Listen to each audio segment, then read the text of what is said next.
Hello and welcome to Tokenverse podcast series, where we interview the most interesting and inspiring minds to discuss the future and influence of Web3 technologies in the most disruptive fields, such as the world of arts, gaming, governance, and economics.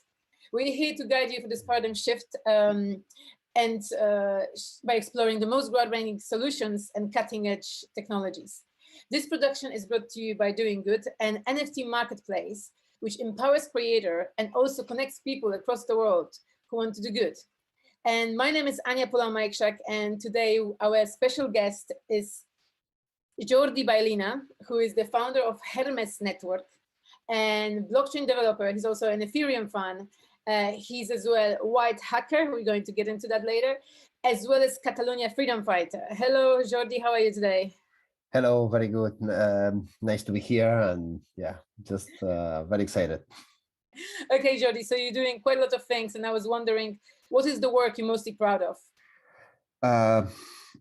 I hope that this, I hope that in the future should be what I'm doing now. So actually we are doing all the zkVM projects. Mainly what we are doing is scaling Ethereum somehow. So we are building this zk rollup in Hermez. That's zkVM, so it's a VM-based rollup, and this is a project of my life. You know, this is it's like I'm feeling like until now I've been like preparing myself just to do the current project. It's a very challenging project.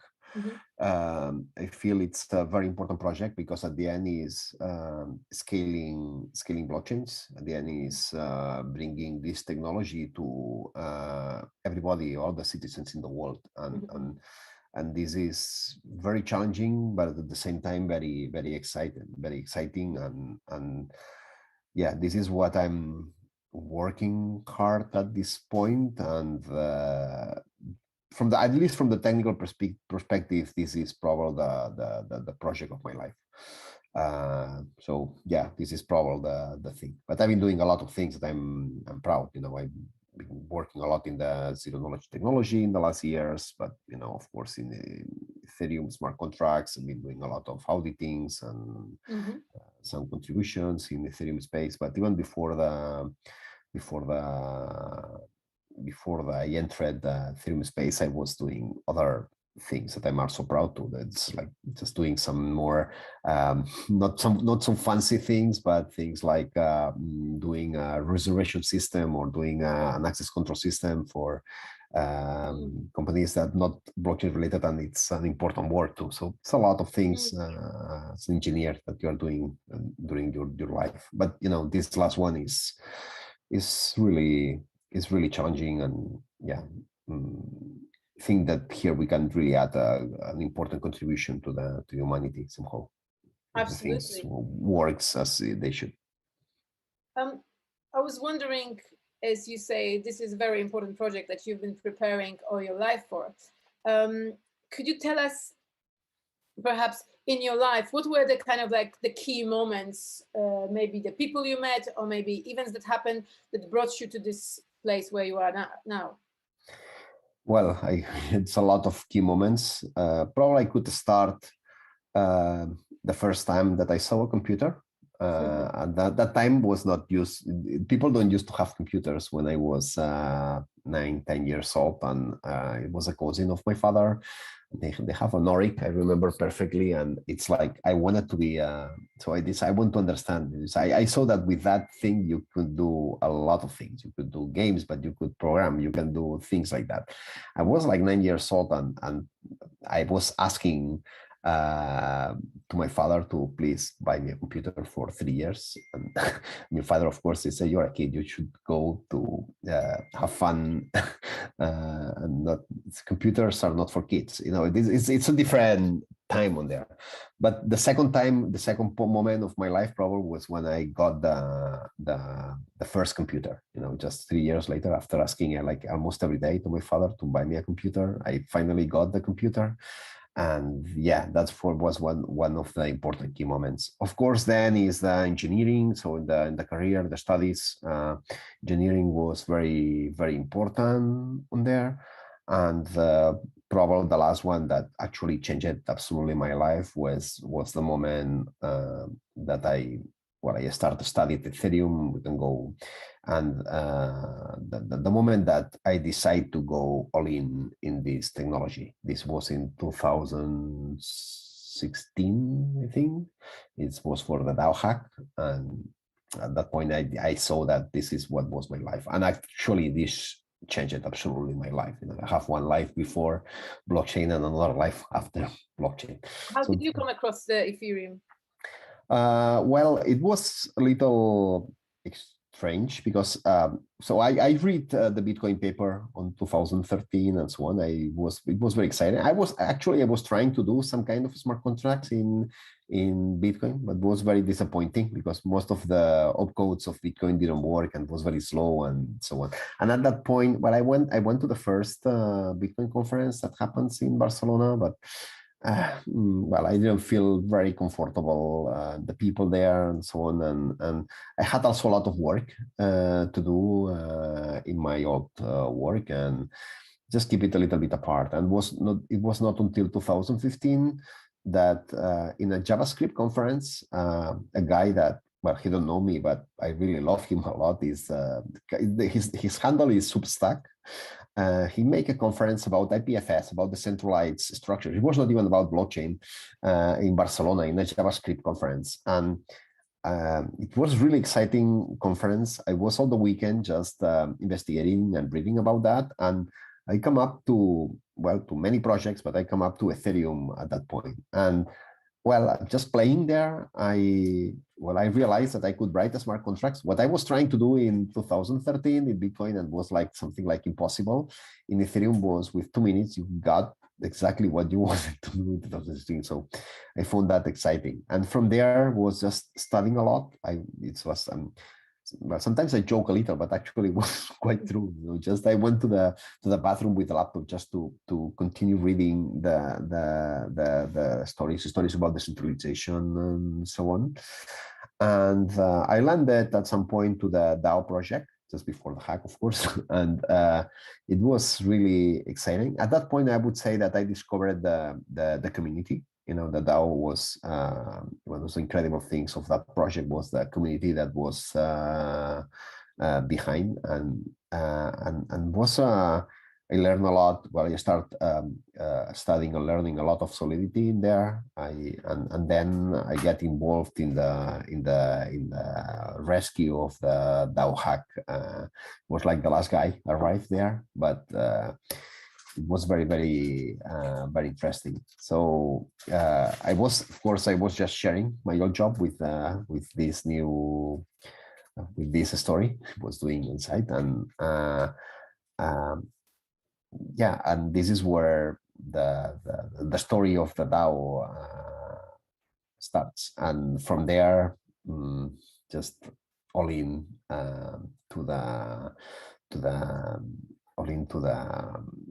to this space and to this world. Actually, was, I don't know if you just caught me. If you are not interested in something, just no, it's very interesting. It's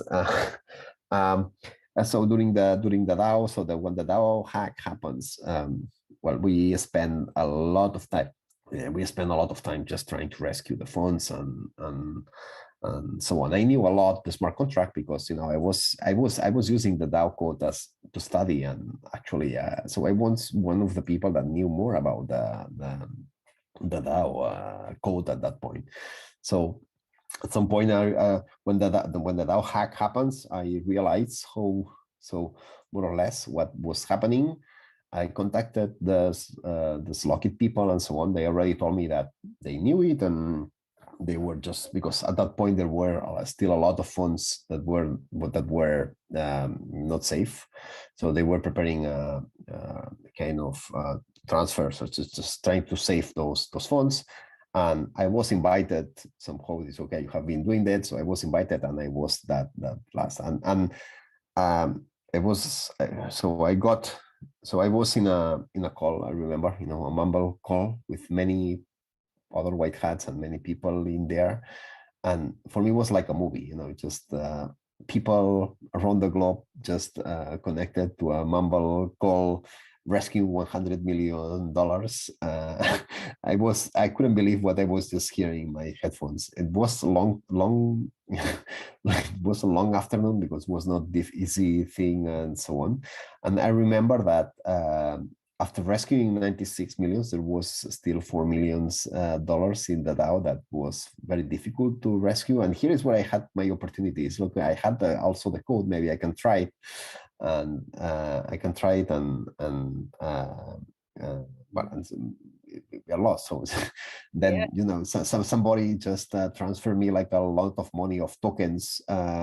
Just a person that a random person in the community that I didn't know absolutely at all. He just sent me like, I don't know, 100 or 200,000 dollars equivalent in tokens. So we just, okay, I thought this was about trustless systems, but it's the most trusted space altogether. And well, but you know, I use, so with this I just rescued the remaining $4 million of Ether of the DAO and so on. And from there, I was just involved in all these the Robin Hood group together there, and was all very, very long.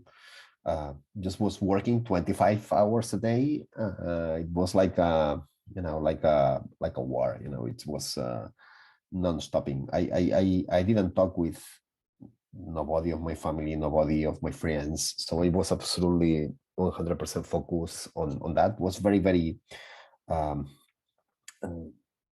absorbing moment altogether. And well, that, you know, was trying a soft fork, and finally comes the hard fork. And okay, and when the hard fork happens, we thought that okay, we are done. Okay, but then is where all ETC appears. So we had to just resynchronize many nodes and so on. And at this point, this comes because at this point was probably one of the most critical moments of my life. It's at this point I was not known because on all this I was just behind the scenes in somehow, and I could have just give somebody else my keys and okay, I continue my own work and you do whatever you want. Or you go to Switzerland and try to organize the return of the funds of this. This sounds like, okay, this is not a good idea for sure.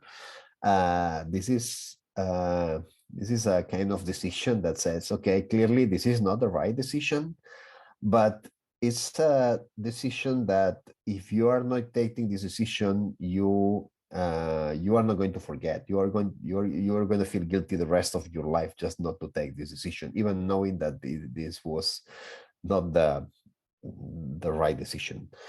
And this is the point. So I went to Switzerland, and then there is where I meet, and I continue learning a lot of things: markets, people, white hats. I meet just the best people in the best people in the space, the worst people in the space, and it's it was very, very, very, very interesting in there. Of course, well, we did some mistakes in there. It was a story, but at that point, I just decide that I want to be here. You know, this is so exciting that this is my place. So I don't want to go to the old world somehow.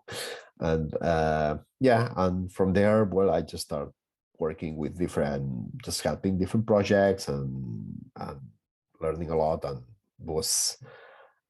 I start having a lot of fun. Yeah. Yeah. Have you ever thought about what would have happened if you hadn't taken that decision at that critical moment in your life, and you hadn't go to Zug? What would have happened?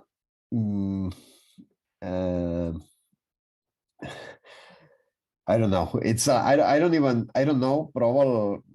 Probably maybe it's difficult to know, because maybe I would have another opportunity. You never know. But probably I would be just working to my old company, just doing the same thing that I was doing for the last 15 years. So very boring.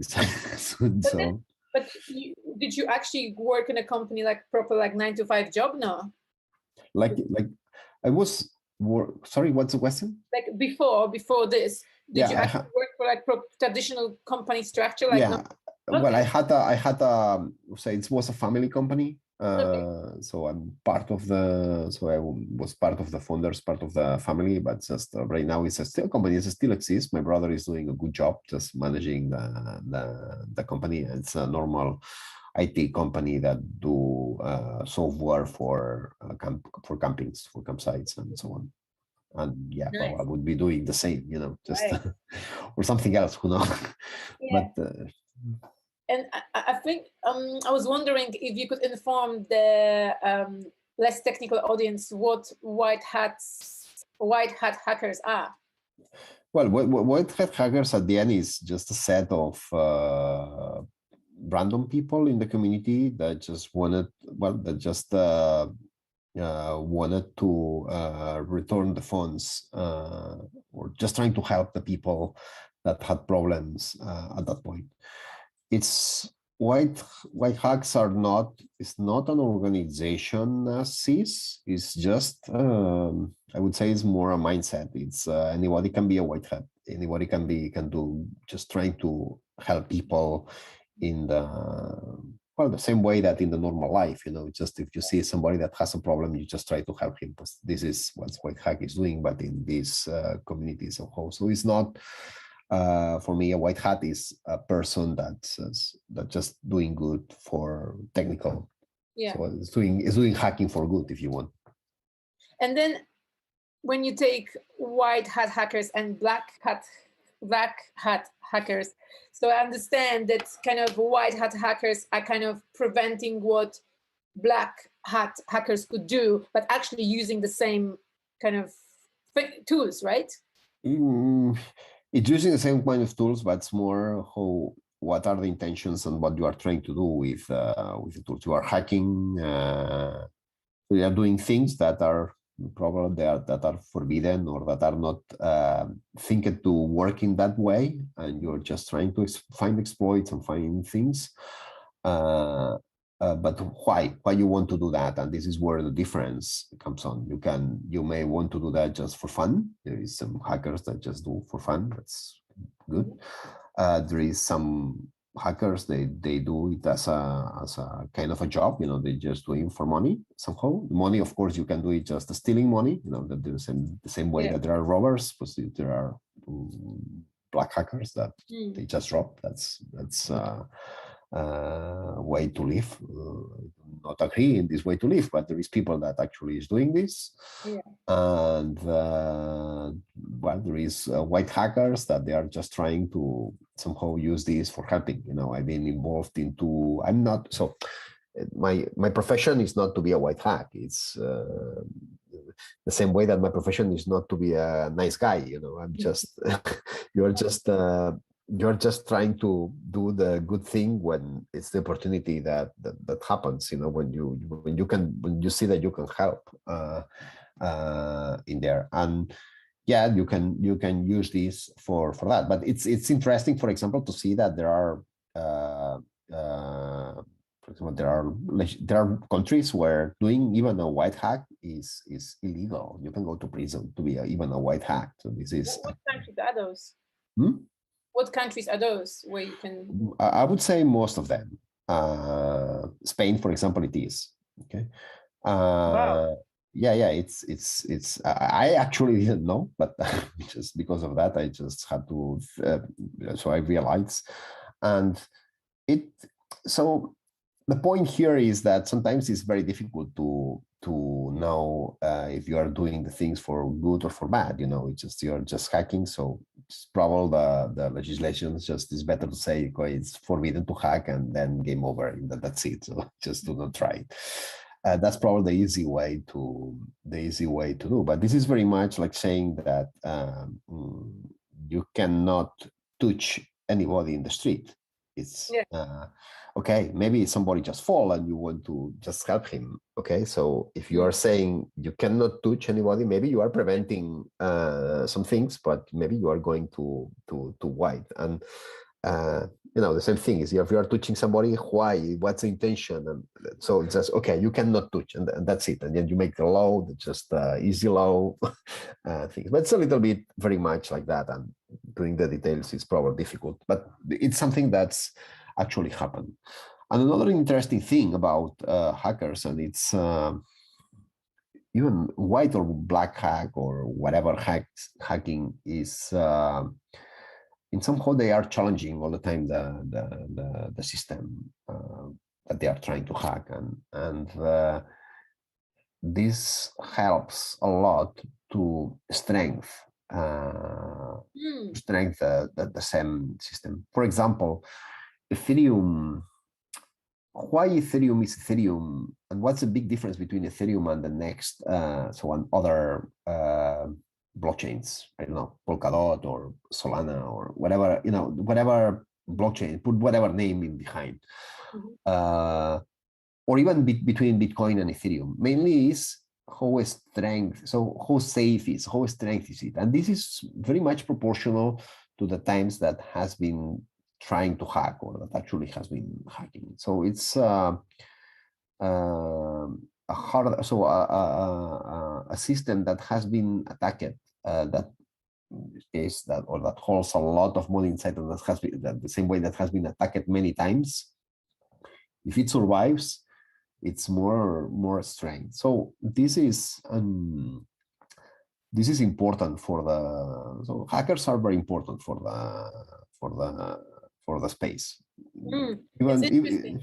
Either if you like it or not, the ethics of the hacker, which is another story. Okay, but from the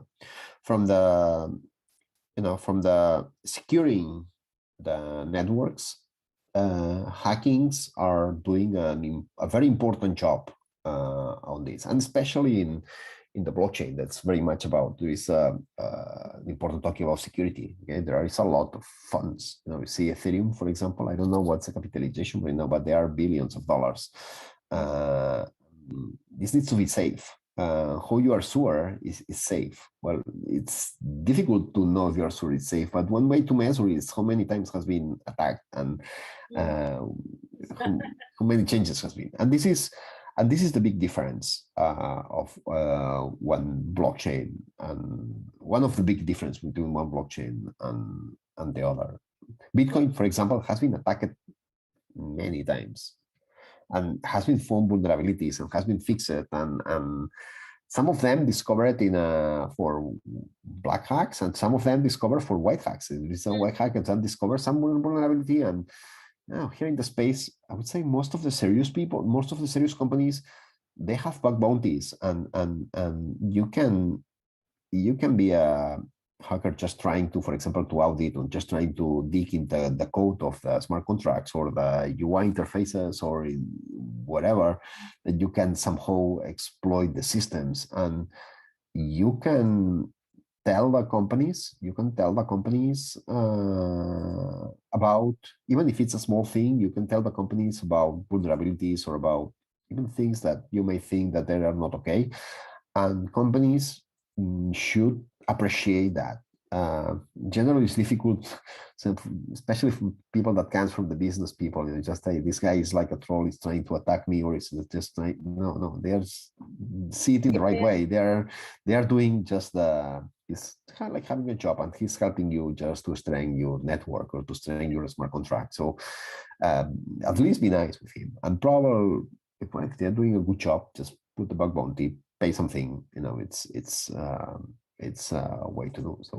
And there is, for example, there is the concept of gray hacks. Gray hack, that's a very good thing, because it's like, okay, they tell the company just to fix things, and if they don't fix it, they just steal it. This is a case of gray hacks. And of course, here we are talking about ethics between black and white, and there is nobody that's pure white, and there is nobody that's pure black. So it's the thing. But yeah, it's the hacking as a concept is really important, especially in this space, in this ecosystem. So it's, from what you're saying, it sounds not so black and white. So perhaps apart from gray hackers, you could have like pink hackers and green hackers or whatever, because there are so many different options. Such a complex world, that isn't it? Yeah, then it's a human persons behind. So yeah. I was wondering if we should go back to the project of your life, which is Hermez Network. And I was wondering, I wanted to ask you how you initially imagined this project to look like. What was the initial inspiration? What problem it was supposed to solve? And what is it now? Because now we've got, you know, the merge with Polygon. We've got ETH using it. So could you tell us, how did it start and what is it now and how do you feel about it? Yeah, well, we started mainly with an identity, a self-sovereign identity project. It's still there. It's called the Ident3. Okay. In there, we were working a lot, especially in the zero-knowledge technology. I wrote there the Circom language. I wrote there the Snark.js, Snark, you know, many, a lot. So a tooling that's used, it's been using for many projects in the space, you know, Tornado Cash or the Dark Forest, or, you know, other many projects in the space are using, you know, this language and this tooling in there. When we have this tooling, we realized that this technology could be used for rollup. So we built Hermez, and Hermez was just a payments rollup, so it's something to scale payments. We froze the Ident3 project, and we just focus in creating Hermez and putting Hermez in production. So we just we were for you know, 6, 7, 8 months, and we just created Hermez and deployed it on chain. Of course, then identity project right now we continues. There is still a team that's working in there. Okay, but Hermez, okay, what this is, okay, we did this, we achieved this thing of doing payment systems, okay, but the Holy Grail was more not only doing payments, but also doing smart contracts. This is a much more challenging project, but we just together with people from the Ethereum Foundation and other people in the community, we just start thinking a lot, and what we realize, okay, we have like a plan to do this, and we understand, okay, I think we can do this in this way, and we start working really hard with that. And it's one of those feelings that when you start working in something and you see it every time more clear and every time more possible. So this is very much how those days happened. With this, then we just contacted the people from Polygon, and here we saw a lot of synergies with Polygon. They are very good in marketing. They already have a blockchain. There are many projects that are working there, and they are doing a very good job on, let's say, bringing back Ethereum to the DApp space somehow. And they were doing an incredible job in there, and we were very much focusing this technical side. So with him, we can merge with us. With this merge, somehow we guarantee that the technology that we are developing, if the technology is right, we'll have all the adoption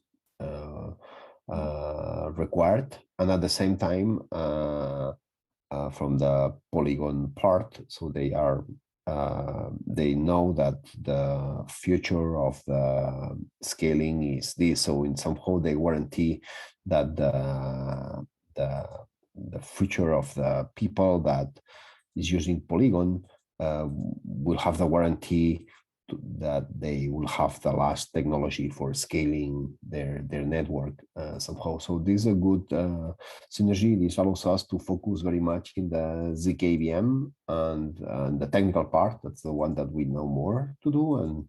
And yes, here is where we are, and we have all the resources. So this also allows us to have all the resources and the focus on this. So we are very excited on that, and now it's a lot of work, you know. Now it's a matter of working a lot, finding the right people to do the pieces, putting all the pieces together, working in optimization, many things optimization. You know, this KVM is very much about computing power and so on. So we are working a lot on that. And yeah, this is my current life, you know. This is my current challenge. And when do you think you will have achieved this holy grail When will you start saying like, this is what, you know? It's difficult to know because, you know, we are working right now, we are going really fast. Yeah. But it's still a lot of pieces needed. I hope that, I don't know, maybe I'm just putting dates, but, you know, maybe it's, I don't know, but maybe it's just maybe third quarter, fourth quarter next year. Absolutely. And then when you was talking about your long journey, you were also talking about DAO. So I assume you were there at the beginning of DAO, right? I was at the beginning, yeah, in the DAO, you know, in the first DAO, and then was hacked and so on. But it's super exciting, and this is actually when you discover the DAOs, it's when you realize that this technology goes beyond an amazing technology. It's when really you can see that can change how the people organize themselves, and this is you know, in the history there has been many great technologies, and all technologies, they change the way the humans do things. Okay? But blockchain, so the blockchain technology actually will allow how the people organize themselves, how the people governs themselves, and this is probably still a little bit early stages, but this is amazing. This opens the possibility of an absolutely different world, say a community-based world. And this is the big change. Of course, technology is just a trigger. It's just a required piece. It needs to go together also with a social transformation somehow. But yeah, but the technology allows this to happen, and this is, I think this is amazing. You know, this is what makes this technology so different. I know you've got quite strong ideas about decentralized state, and I've watched your presentation at Web3 Foundation, but that was a long presentation. Now we don't have so much time. Would you be able, in a concise manner, to tell us what would be the foundations, according to you, of the decentralized state? Well, it's actually states. So you need to understand the states like another community. Probably states make sense as another community, but I don't see a world where people just belong to one state. No, this is, people belongs to many communities, and communities are opt-in, opt-out somehow, and should be a more it's probably, I would say more global, but that's not the right word. It's more community based. So it's like you should choose which communities you belong. If you want, it's not that you belong, it's the communities that you are collaborating, that you are helping, and that you are contributing somehow. And you as an individual, you choose where you think you can do your best, or where you can do the good, and then you just invest your time, invest your money, invest your whatever in those communities. And instead of calling communities, call it DAOs, because at the end the DAO is the tool to help the communities to organize. But since internet, we live in a world that we are connected. You know, geographic regions make sense for things. There are things that are very related to the physical location, but there are a lot of things that has nothing to do with the physical locations, and they are more related to just different ways of thinking, different ways of doing good, different ways of you know, just sharing information, different ways of in somehow contributing to the community. Probably there are still some pieces that are not clear, that can be solved in an opt-in only society, but they should be minimal. The ones, and probably minimal and probably more global.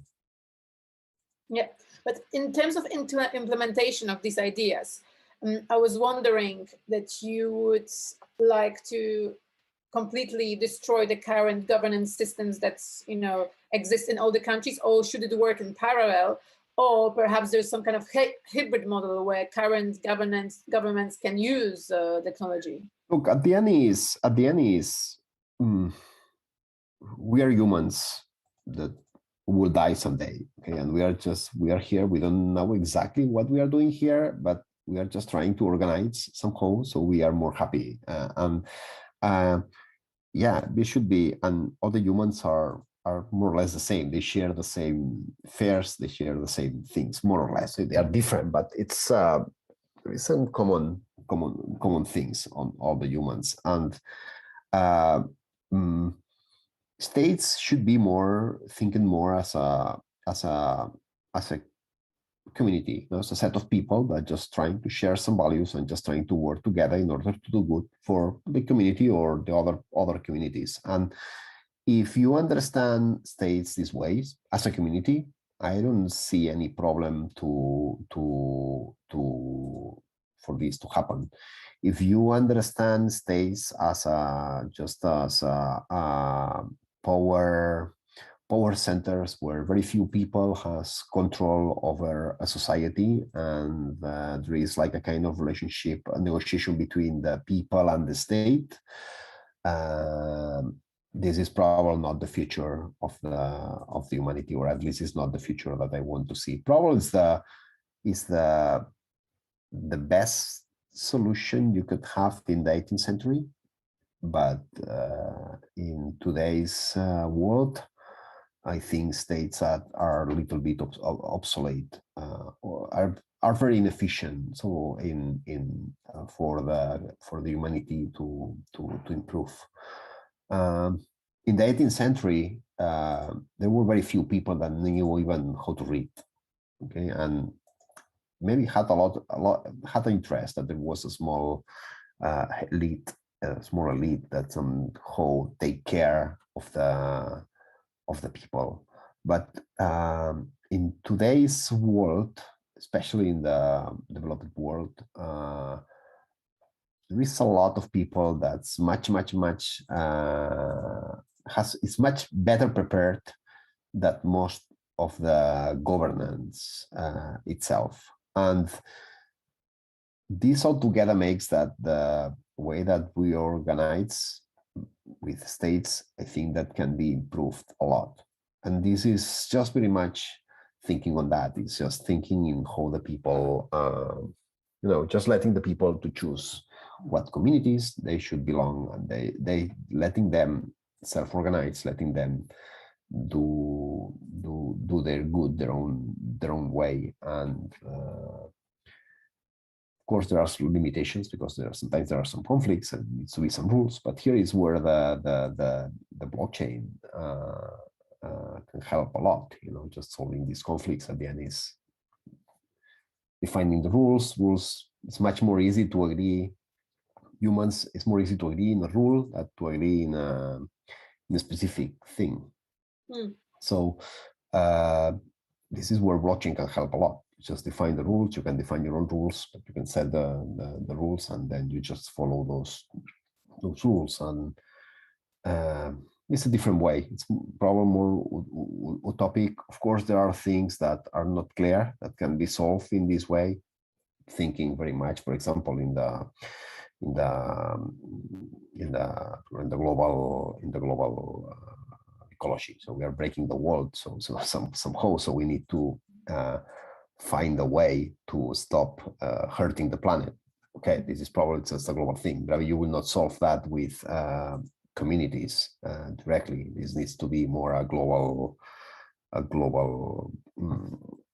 We need to go all the planet at the same.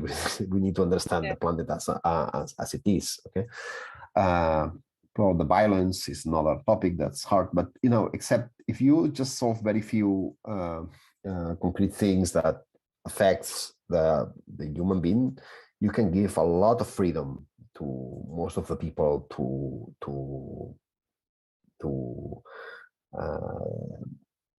to do things in a more efficient, organized in a more efficient way. Do you think you see it as a problem of a mindset, actually, than the tools that are being used? Well, I think it's just an inertia.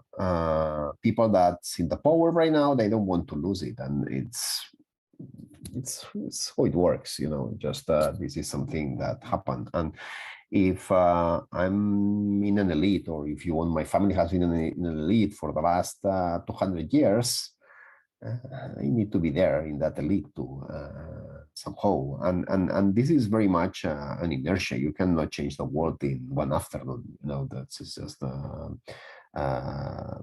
it's a transformation that's happening day by day. In today's days, technology is running really fast, and but how this technology is absorbed for the people, it doesn't go as fast. And yeah, the values takes time to change. It takes sometimes generations for things to change and go slower. But unavoidable. This technology is unstoppable at this point, and this technology will be available in a global scale very soon, and this will start. Well, we will start see things that we have not seen until now. Actually, we'll start seeing, just all these DAOs, people just connecting from people around the world and helping one each other from one side to the other to the planet. This is something that 20 years ago was impossible to happen. So you seem very helpful about that. And I was wondering, do you think that basically this technology will be noticed and implemented even without these people currently holding the power necessarily, implementing this technology? Well, it's like probably people that's holding the power will try to use this technology in their own well, okay, like the same way that they have been using all the technologies. When the technology appear, people that holds power just trying to use this technology just to keep the power. The interesting thing of these technologies is just to distribute the power. And this is going to be interesting. Let me just put one parenthesis. It's just here. It's when I'm talking about power, I'm talking very much about responsibility. So it's not, so distributing the power is the same as distributing responsibility. Okay, so this is when I'm saying that this requires a social transformation, means that people need to understand that power is responsibility, that power is got the power, so you have a responsibility for doing the good for your community. And this is something that a lot of people in the current society don't understand. We live in a society where people don't want to get responsibilities, where people don't want problems, where people just want to just live in peace, and they don't get implication to many things. This needs to change. The model that here we are talking about is more where the people gets involved, in the communities they are. Community can be a company, it can be a family, it can be a city, it can be an organization for an NGO, can be it's just a set of people, okay? And it's very much about that. It's about the implication. It's about believing in something and moving forward on that. And this is, there is people that has this very much inside their thinking, but there is a lot of people that not much, but just it's a matter of time. So when we talk about the education and spreading this message about potential of this technology, is there anybody whose work you particularly admire when it comes to that? In the education side? Yeah, like, yeah, educating and spreading the message about the potential of DAOs. Yeah, well, there is, I would say, all the people that had the opportunity just or had the chance to be in a DAO, to be involved in a DAO,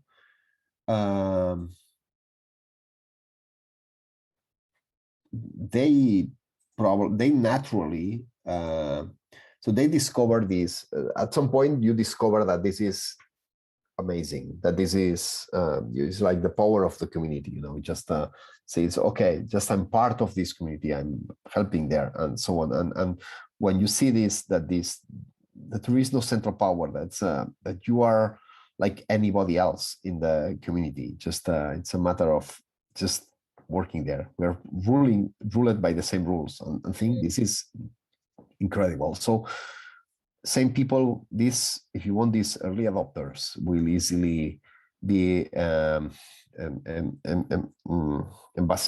ambassadors of this technology.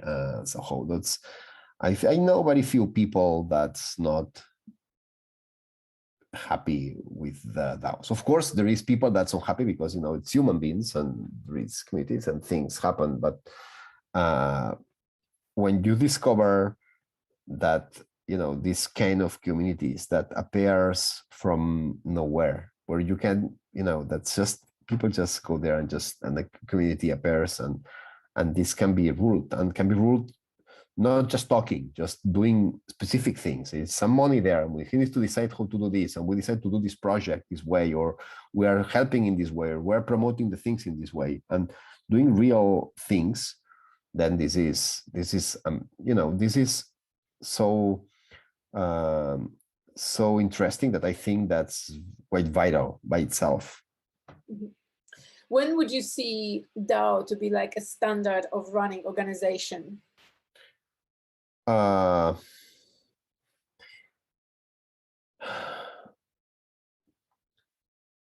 think right now it's right now it's more or less possible. Multi-sig. There are many organizations that runs with just a single multi-sig. Multi-sig is just a minimal DAO somehow. So the other thing is the interaction. Here, the big problem is the interaction with the legacy world. If you want, it's the people. Just you want to provide some service, and then you need to do an invoice, so you need to do or to pay some taxes if you want it, or to do, and then this interaction is probably the most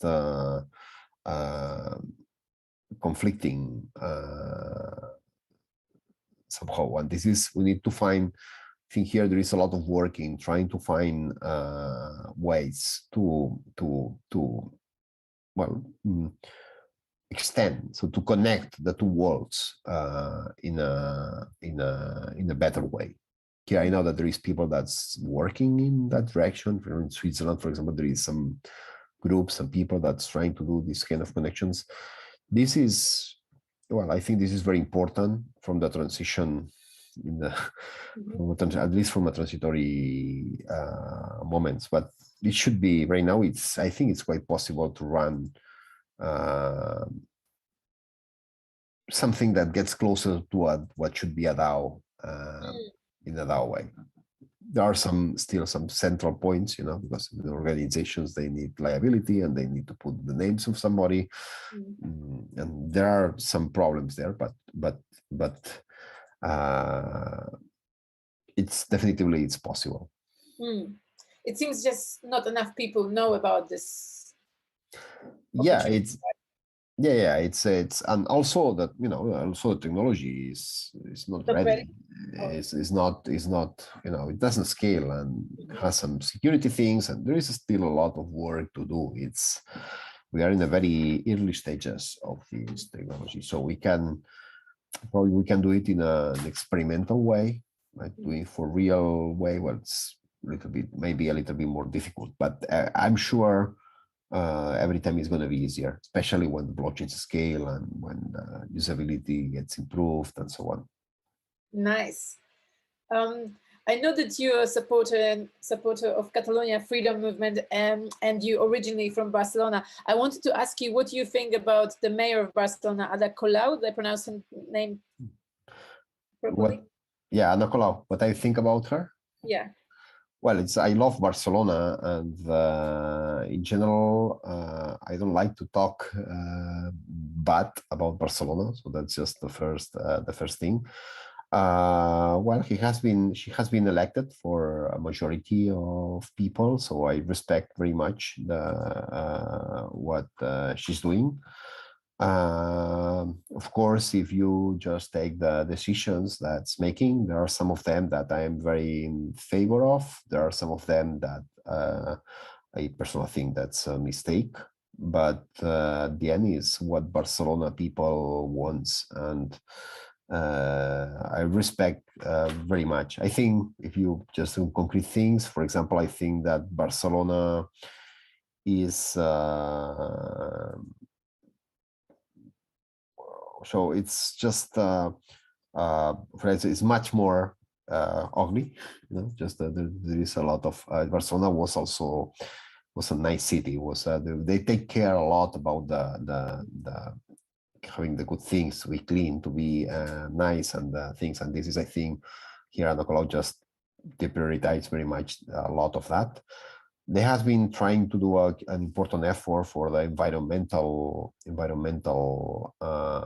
just fighting against the cars and fighting against all the pollution and all that, which somehow is good. The problem is that when you are taking, depending on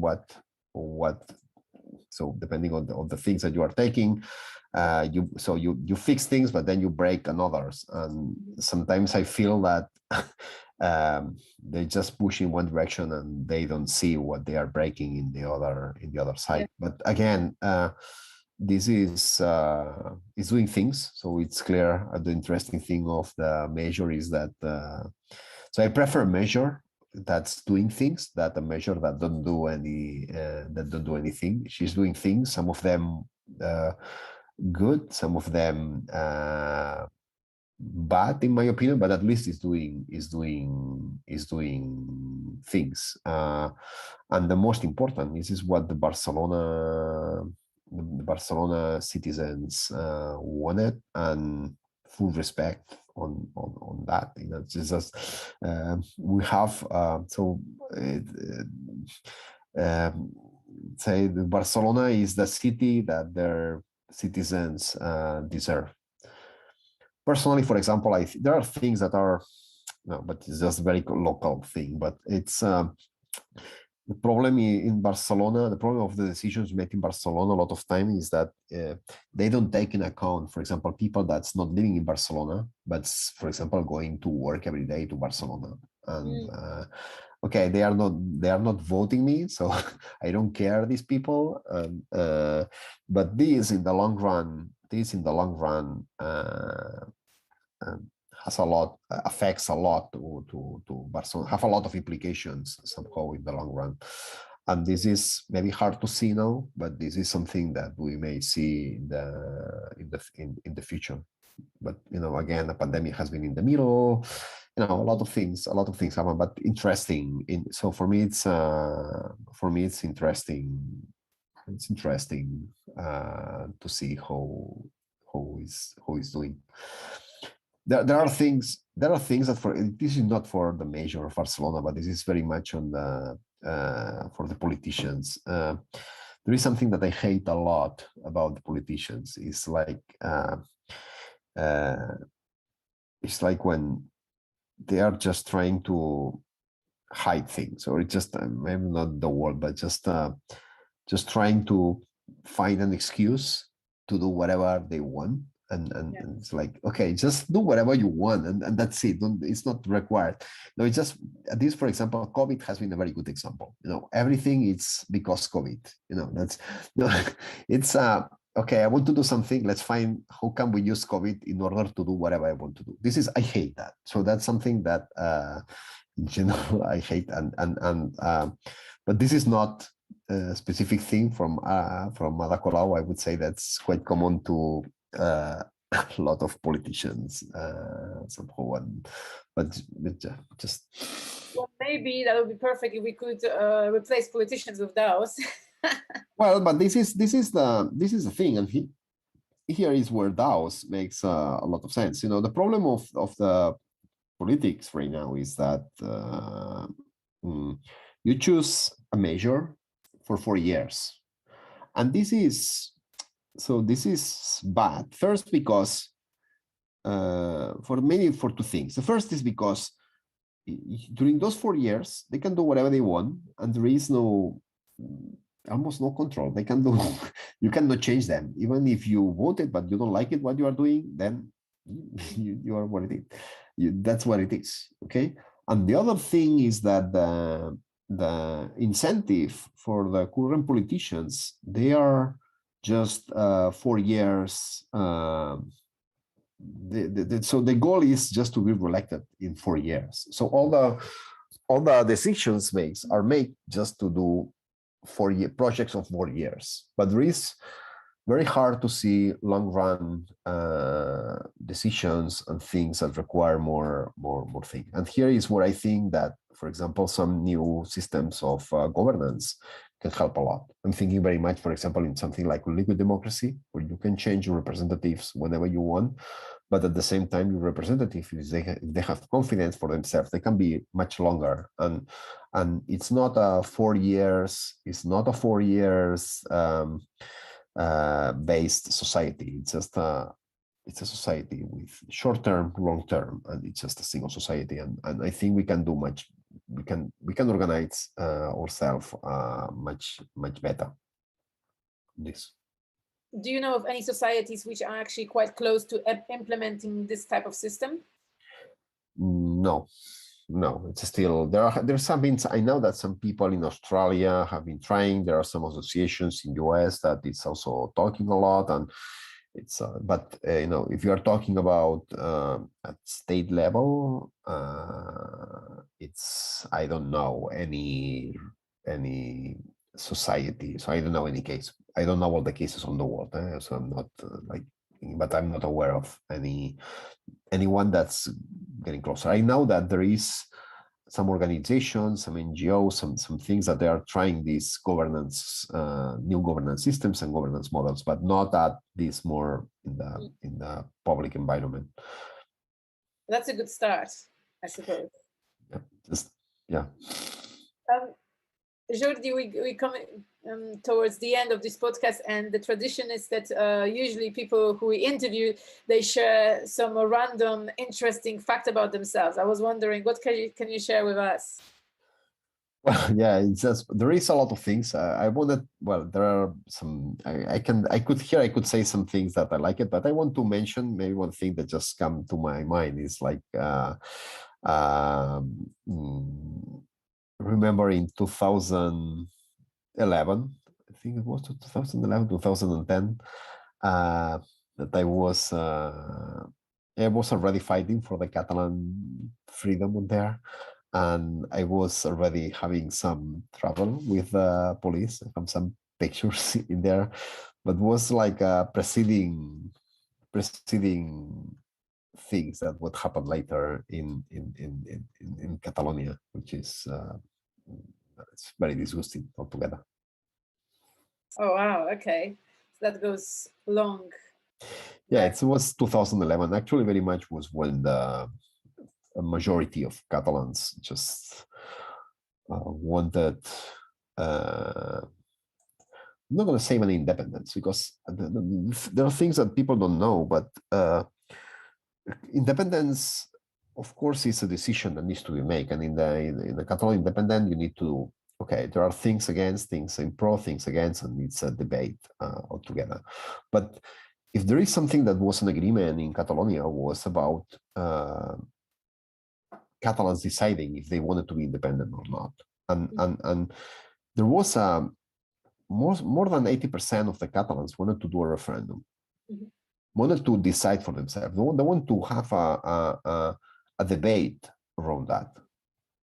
And this is what was stopped from the Spanish government. And this is what the people don't realize. And this is something that, this is when you really breaks. Right now, no, I don't want to be part of a state that don't let me organize a referendum. So that's the kind of thing. And this is, all this started very much in 2011. We're self-organizing, so like small referendums in the village. Just was more for promoting. It's a kind of activism moments. I was collaborating and contributing a lot, and at that point was amazing, to see how the people self-organize just in order to organize a kind of a referendum, maybe in a village, in a thing. And this is something that happened, and was the beginning of this of what happened later. But this means a lot of what the Catalans want to be, and what the Catalans cannot be, because there is another state that has power that don't let them be. Can you imagine Catalonia separating from Spain and becoming first DAO kind of unit? Well, this is somehow this is my this is a goal of my life. Just having an independent Catalan with liquid democracy implemented in a kind of DAO. That would be amazing. It's still a long run, but very much that's what I'm working for. So this is keep pushing. Right. Is there anything else you would like to share with us here? No, just have we touched on all the subjects? Amazing conversation. Just I talk a lot about many things, but just fantastic. Jordi, it's been a pleasure talking with you here. Thank you so much for your time. For everybody who is tuned in, thank you for listening. Jordi, would you like to let us know how people who are interested in what you're doing, how they can get in touch or find out more about what you're doing? Well, I'm Jordi Baylina in Telegram, or your J Baylina in Twitter. You'll find me there. Just just our GitHub. I'm there too. So just, I think there are many ways. I'm a very busy person, so but there, you can contact me. Fantastic. Thank you so much once again, and everybody, please tune in next week, the same time, same hour, to Tokenverse. Please subscribe if you enjoyed it, and thank you so much again, Jordi, and have a beautiful week, beautiful weekend. Ciao, ciao, bye bye. A pleasure. See you.